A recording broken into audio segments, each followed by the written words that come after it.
Hi, my name is Laura, and welcome to my podcast, Why the Book Wins, where I compare books with their movie adaptations, and through these discussions, you will hear why 9 times out of 10, the book wins. I'll also share different behind-the-scenes trivia I've discovered in my research, which by learning makes the story all the more interesting. If you love either books, movies, or both, this is the perfect podcast for you. This probably already goes without saying, but there will be spoilers for both the book and the movie in this podcast. So if you plan on reading the book or watching the movie, go do that first, and then come back and listen to this. And now, without further ado, let's get right into it.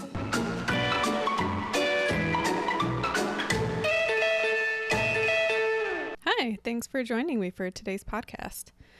What I have for today is A Scanner Darkly, which is written by Philip K. Dick, published in 1977, and then they released the movie under the same name in 2006.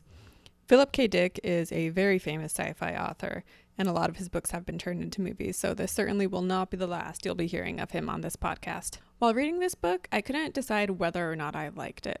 However, the more I read, the more it pulled me in, and by the time I finished, it's one that really sticks with you.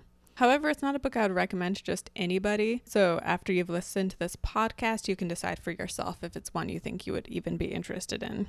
But for the synopsis, for those who don't know, this is based in an alternate future, and we have Bob Arctor, who is addicted to substance D, which is a fictional drug in this alternate future. So he's addicted to substance D, as well as his roommates, Barris and Luckman. They refer to almost everybody by their last names in this book. And then there's also the various other druggies he knows who are all hooked on substance D. But Arctor is also an undercover narc. And when he reports to his superiors, he goes by the name of Fred, and he wears a scramble suit, which is another futuristic thing they wear, which hides their identities. And he meets up with his boss, who has the codename Hank, and they're all wearing scramble suits, so nobody knows who anyone is. He buys drugs from a dealer named Donna, and he keeps increasing his doses, and the plan is that eventually he's going to want to buy so much that she's going to have to direct him to her superior, her higher up drug dealer. And eventually he's going to, make it up the ranks, and he's going to meet who's actually making and supplying substance D. And then early on in the book, Fred is told by Hank to keep a close watch on Arctor because the cops got an anonymous tip that he's up to something. And so they put cameras in his house and tap his phones, and they put Fred in charge of watching these tapes, which, because it's the future, it's like a hologram tape that he's watching. So he's supposed to go through these tapes and find whatever pertinent information he sees in there and bring it back to headquarters. So the mix of these different things going on with Arctor, where he has these two identities and he's watching himself and his buddies for hours on these recorded tapes, and plus he's addicted to substance D, and it basically causes him to go crazy. And he gets to the point where he just doesn't even realize that he is Arctor, and he forgets things, and he just doesn't know what's real and what isn't. Meanwhile, when he's watching these tapes, he sees how untrustworthy Barris is, and how they're all just paranoid and on the edge of sanity. In the end, Arctor's brain gets really messed up, and his superiors at work have Donna come pick him up and drive him to the rehab center New Path. From there, he withdraws off some substance D, but his brain is forever messed up, and he has no memory of who he is or who he was. And New Path has these other locations like farms where they send people, but they only send people whose brains are just totally gone. When Arctor is at New Path, they give him a new name. They call him Bruce, and he's so far gone that this guy at New Path suggests that Arctor go work on this farm. And in the end, we find out that this had been the plan all along. Hank and the other undercover cops, their goal was to get Arctor hooked on substance D, make his brain just totally messed up so that he would be qualified to work at the farm, because at the farm, turns out New Path themselves are the ones growing and creating substance D. And so they set him up as a pawn in order to bring down New Path, who's creating substance D. And we also find out that Donna is actually one of the undercover cops as well. So that's the basic plot. However, the real story here is the consequences that come from being addicted to drugs.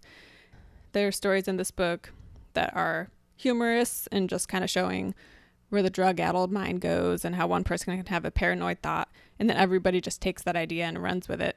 And this, of course, leads to just some entertaining conversations, entertaining dialogue within the book. But then there's also stories that are just plain sad and upsetting. This was a crazy book. I had watched the movie a while back, so I remembered the main points of the story, and I knew it was going to be weird, but the book is even more trippy. And there's a line when Arctor is watching the tape, the recorded tape from his home, and he says that it's just miles and miles of tripped out tape.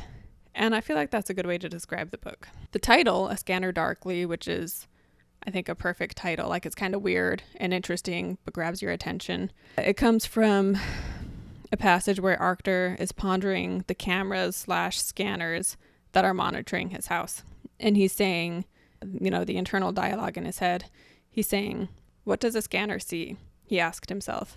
I mean, really see? Into the head? Down into the heart? Does a scanner see into me? Into us? Clearly or darkly? I hope it does, he thought, see clearly, because I can't any longer see these days into myself. I only see murk. Murk outside, murk inside. I hope for everyone's sake the scanners do better. Because, he thought, if the scanner sees only darkly, the way I myself do, then we are cursed again, and like we have been continually, and we'll wind up dead this way, knowing very little and getting that little fragment wrong too. There's greater minds than mine that could analyze this book and the symbolism throughout, and I'm sure that has been done. But I'm going to leave that up to them, the people who are better educated and who studied literature or whatever in college, and they're also more eloquent than I am. So I'm not really going to get too much into analyzing this, even that passage right there. But anyway, getting into the movie didn't add any scenes that weren't in the book as far as I can recall, but they do leave some scenes out. The scenes they do have, they just kind of shuffle them around a bit, but they do stick to the book pretty close, and it's filmed in a unique animated style. They were trying to make it look like the artwork in a graphic novel.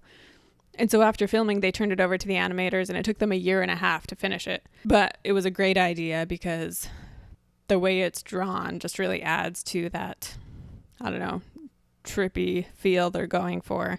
And also it makes it better for the scenes, like with the scramble suit, for example, because the scramble suit just has constantly shifting faces and clothing, and that's how they hide your identity.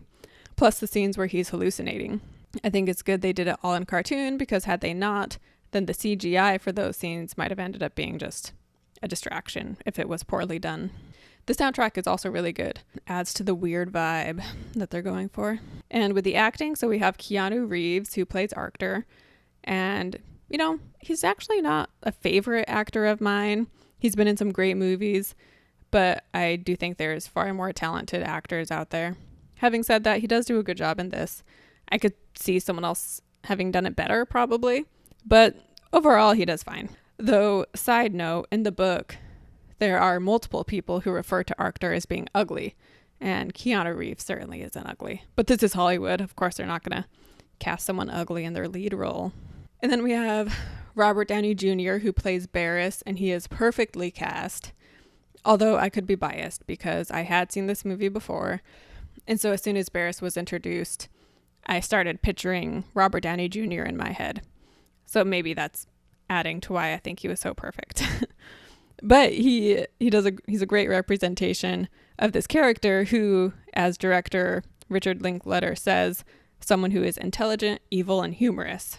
And as everybody knows, Robert Downey Jr. had his own drug addiction that he had to recover from.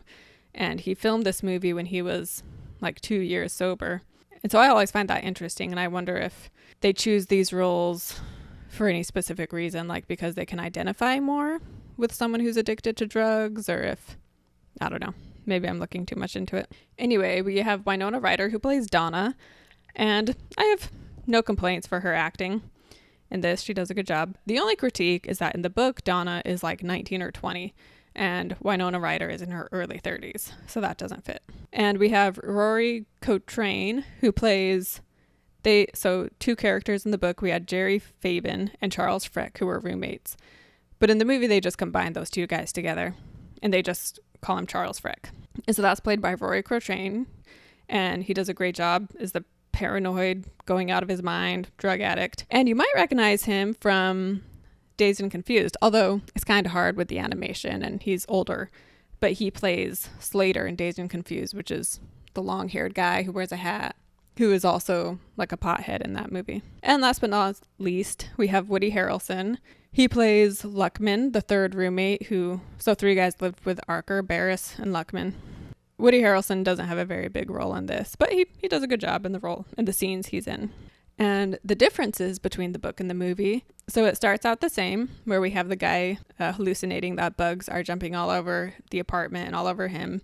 However, as I said, in the movie, they have this be Charles Freck, whereas in the book, Charles Freck was the roommate of Jerry Fabin, and Fabin was the one who was seeing all these bugs. And eventually, early on, he gets checked into rehab institution, whatever. From there on out, we never see him again. He's just talked about. Like I said, they do shuffle the scenes around a bit. For example, in the movie, they start doing tests on Arctor pretty early on. In the book, there were, it was partway through the book, a bit had happened before they even started doing tests.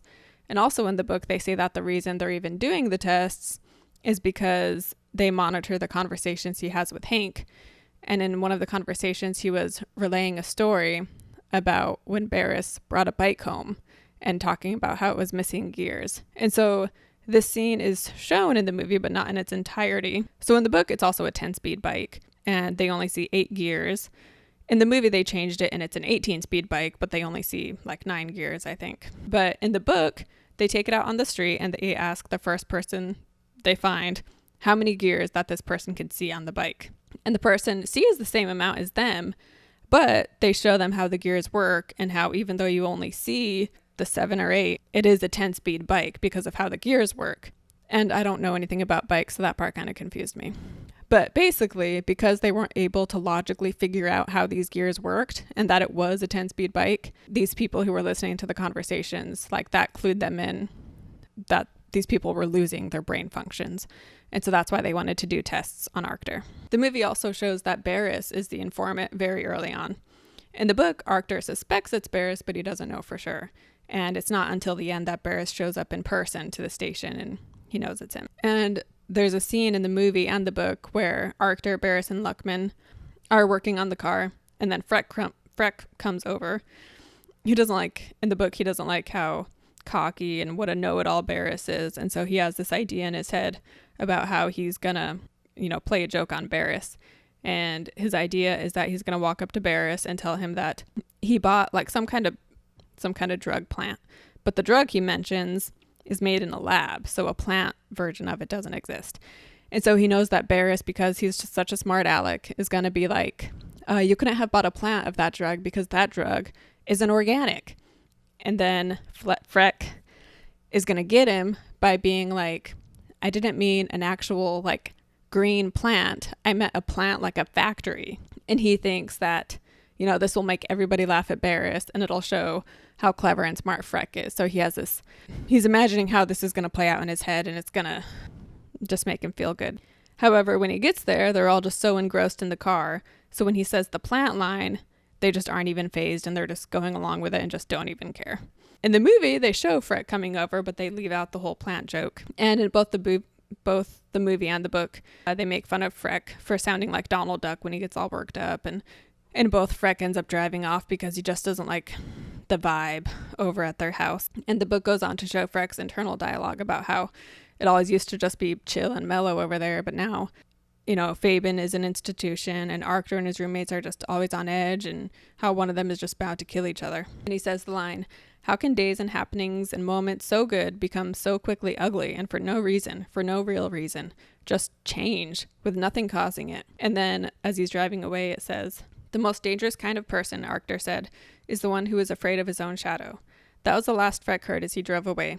He pondered over what Arctor meant, if he meant him, Charles Freck. He felt shame. But why stick around when it's such a bummer? Don't ever participate in no bad scenes, he reminded himself. That was his motto in life. So he drove away now. Who needs them? But he felt bad, really bad, to leave them and to have witnessed the darkening change, and he wondered why again, and what it signified. And then it occurred to him that maybe things would go the other way again, and get better, and that cheered him up. In fact, it caused him to roll a short fantasy number in his head as he drove along, avoiding the invisible police cars. There they all sat as before, even people who were either dead or burned out like Jerry Fabin. They all sat here and there in sort of a clear white light, which wasn't daylight, but better light than that, a kind of sea which lay beneath them and above them as well. They listened to Hendrix play on the stereo, And then immediately the fantasy number blew up because he had forgotten both that Hendrix was dead and how Hendrix and also Janis Joplin had died, ODing on smack. And then he heard in his head her song, All Is Loneliness, and he began to cry, and in that condition drove on toward home. And that's kind of a long passage, but it shows the sadness that comes over someone caused by drug use. And Arctor's character shows the descent into madness and psychosis, and then Freck shows the depression. Granted, they're all feeling all of these negative emotions, but I feel like the book just had certain characters highlight specific emotions. Freck was one of the more likable characters, I think, in this book, and his story ends with him trying to commit suicide, though it takes an ironic, kind of dark but humorous turn when he realizes that the downers he was going to OD on actually weren't what he thought. And what happens instead is that he has a drug trip that feels like it's lasting forever. And that's the last we see of him in the book. The movie shows this scene really well, and it has a narrator reading the scene the way it was written in the book, as Coltrane goes through the actions. In the movie, we do see Freck later at New Path with Arctor. At least, unless Arctor is hallucinating him, we don't know. Another change in the movie is that they tell Barris he's under arrest. In the book, they never arrested him. But when I was thinking about this, like everything with Barris, I was wondering if, like in the book and movie, they tell Arctor that they were never interested in him anyway. They're actually interested in Barris, and that's why they wanted the cameras in the house. But now I'm wondering if that was just a lie, because the whole plan was to get Arctor into New Path. So were they even interested in Barris? Was he even into shady things like they claimed? And two, was he working for them? Like, was he there just to make sure Arctor went crazy, basically? Like, was he even addicted to substance D, or was he just faking it? So I guess we'll never know. And then some of the scenes they left out, there's a part where Arctor is watching the recordings and he sees Barris answer the telephone. And the person on the other end asks for Arctor, and Barris lies and says that he is Arctor. And the guy on the line says that the check Arctor gave him bounced and he needed to come down and pay them. And he's a locksmith. Barris is just really rude to the guy and says he's not going to pay it and whatever, and he hangs up. And Arctor can't believe that Barris would do that to him, and he thinks that Barris must have rummaged through his room and found a checkbook and unknowingly grabbed a checkbook that was like an expired checkbook. And so, but Barris, not knowing that, took that checkbook down to this locksmith, posed as Arctor, wrote this fake check, and now that he's getting this phone call, of course he's going to be rude because who cares? He's not going to get in trouble. It's going to be Arctor anyway. And the next day he goes to the locksmith and pays for the money, and they give him the bounce check. And as he's looking at it, he realizes that it's his handwriting. And so then he's like, wait a minute, like, was I the one who hired the locksmith? And did I accidentally grab the wrong checkbook? It's basically just another scene put in there to make you feel confused and disoriented. And there's also this whole plot about, someone who's messing with Arctor's stuff. So his car gets messed up by someone, as well as this expensive machine he has called a cepscope. And it's this made up thing, but I guess you hook yourself up to it and it gives you a chill high or something like that. Anyway, it's this expensive machine, and someone who knew what they were doing had fiddled around with it and broken it. And Barris offers to help fix it for him. And Arctor thinks that Barris is the one who messed it up anyway. However, Barris tells Freck that he thinks Arctor is the one who broke it himself. And we never do find out who broke that or the car. And the movie does show the scene where they're driving on the highway and the gas pedal gives out and then they almost crash. But what they didn't include was the scene prior to that. So in the book, they drive down to San Diego and Arctor drops off Barris and Luckman to find a deal on a new cepscope. Meanwhile, Arctor goes to visit this girl he knows there, and she's an addict along with her boyfriend. And the two are always getting in fights, and the cops are always having to be called over. And while there's this drama going on, Arctor is talking to the elderly couple that lives down below, and they're complaining about how it's constantly fighting, this constant noise, but how the worst part is that they never clean up their dog's poop. And so this elderly couple always ends up stepping in it. And then later on the drive home, after when they're pulled off onto the side of the highway, Arctor smells the dog poop and then he starts hallucinating it. And then he gets in the car and he throws up. And then he later suspects that Barris poisoned him and that's why he got sick. But once again, we don't know for sure. And another thing with Barris is that when Arctor is watching him on the video, he sees him studying this book about mushrooms And then he leaves and he comes back and he has mushrooms and he's like comparing them to the ones in the book. And then after messing around with them, he calls people trying to sell them psychedelic mushrooms. At least that's what he claims they are. And there's other guys in scramble suits that are also watching the video just because they're bored. And one guy, he's like, hey, like mushrooms can actually be fatal. So if you know this Barris guy, you know, warn someone that he's selling potentially poisonous mushrooms that could kill someone. And then another scene they left out is in the beginning of the book, Arctor is looking for this drug dealer that they think checked himself into New Path as a way to hide from the cops.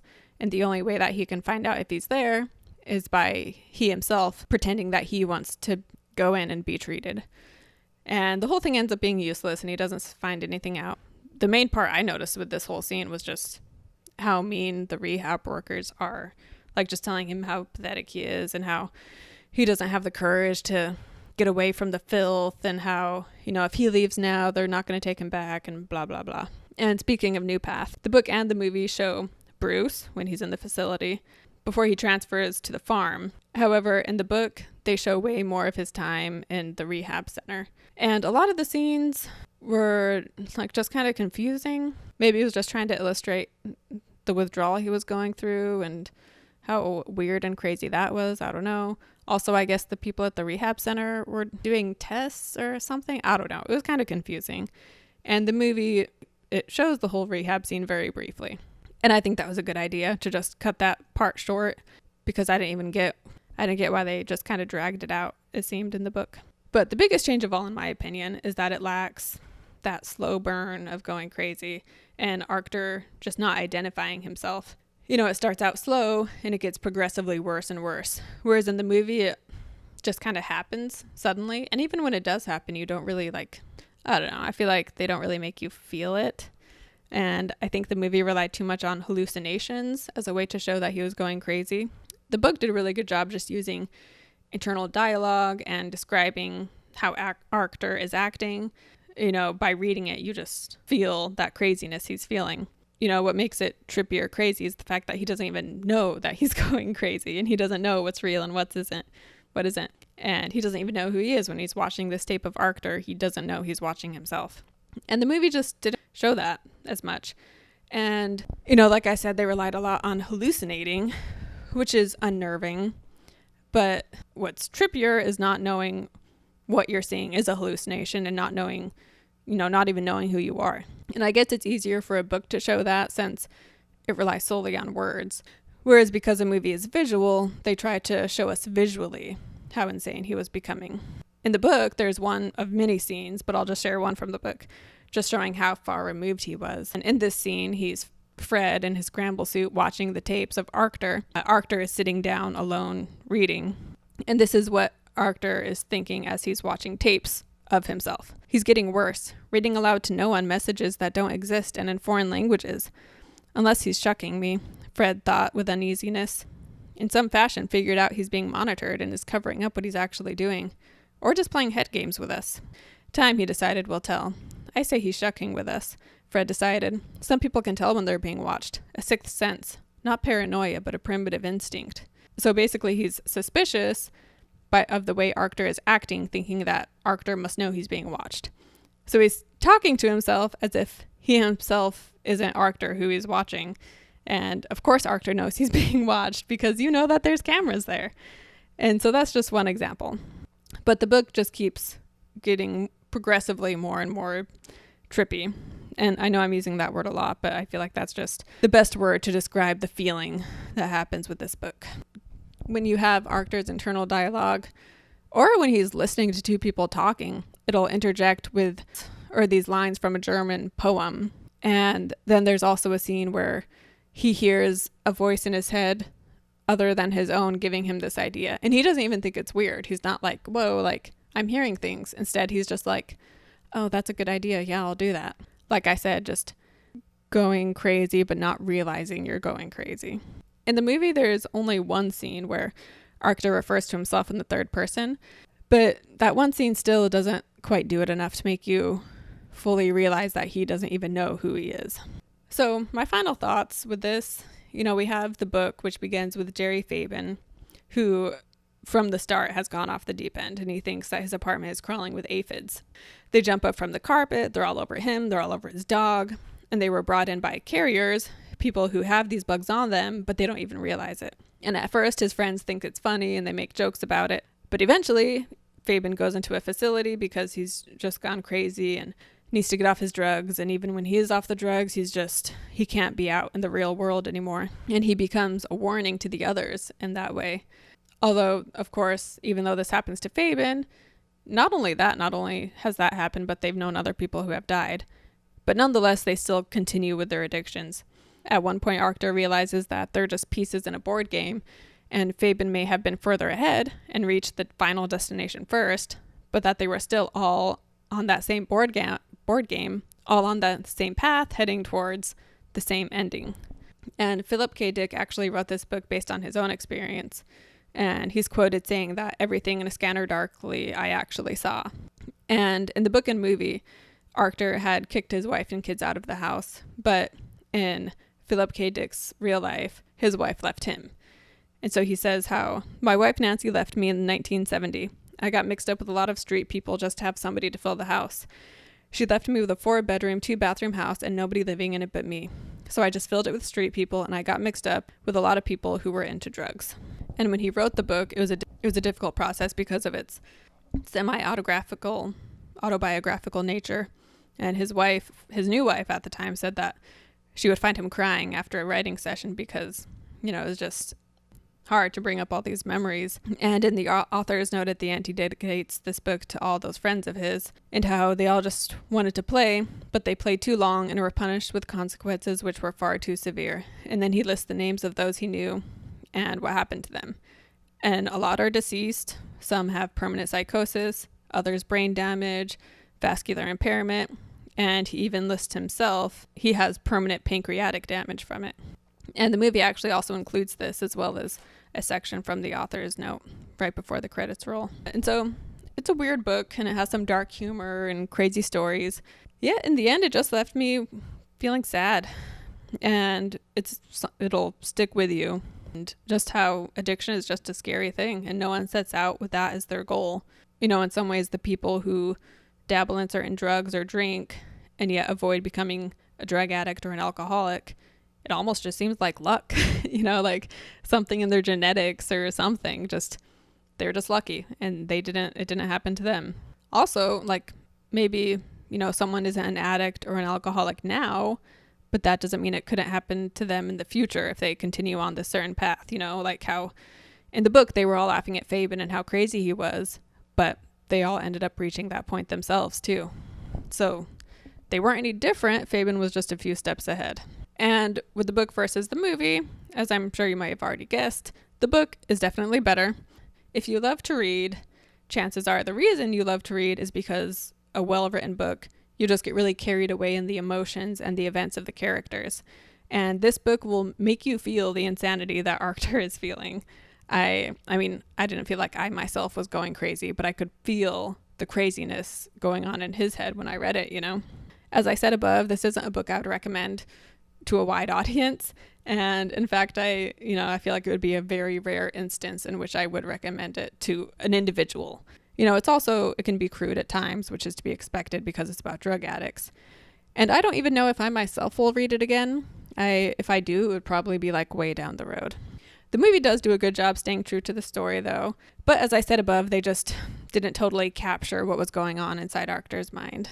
However, if you haven't read the book and you watch the movie, I'm sure you'll like it because you won't have the book to compare it to. And I myself had liked it back when I watched it before. Now having read the book, I still think it's a well done movie. It just isn't on that same level. For those of you that have read the book or seen this movie, I would love to hear your thoughts. This is one that definitely, I don't know if impacted me is the right word, but it definitely got to me and struck a certain chord. Yeah, it just really sticks with you. So I'd be curious to hear what you guys think. And I'll see you next time. Thanks for listening. If you have any comments, questions, or suggestions, head over to my site, whythebookwins.com.